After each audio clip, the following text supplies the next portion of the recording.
The body of the late Moses Osoro Ogola, brother to Gordon, succumbed to COVID-19 this week. He was earlier today ferried to his resting place at Ogwethe village in Migori County. His death still a shock to his family members, who are yet to process that at least 20 other members of the same family have tested positive for COVID-19. This thing for most people is mysterious. We don't know how it works.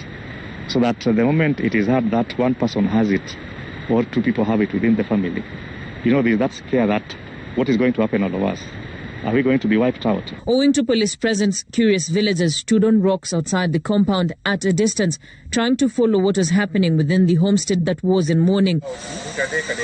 According to Gordon Ogola, earlier reports that indicated 48 family members were infected were misleading, as 48 was the number of those traced for testing. So far, the report that we have from the Ministry of Health, especially those who are tested here, they're not more than 20.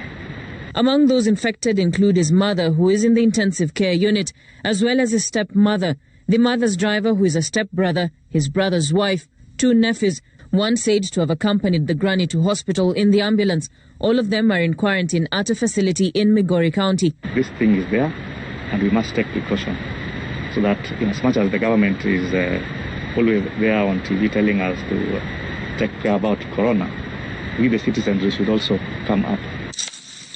According to Mutai Kagwe, the Health Cabinet Secretary, the family's situation is the end result of violating the set rules by the Ministry of Health. My information regarding this particular situation is that somebody came from Nairobi and went to Migori, and there started that whole thing within the family.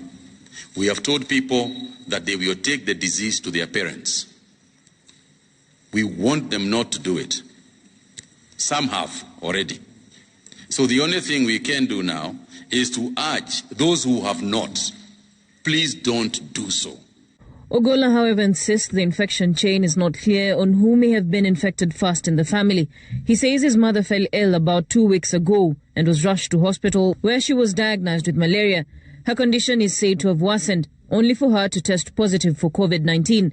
His deceased brother, who had taken the mother to hospital, fell ill a week later before he succumbed to COVID-19 on August 1st. Ogola says the family is taking one day at a time, warning Kenyans that their situation should be proof enough to those who have doubted the existence of the disease. Raquel Muigai, Citizen TV.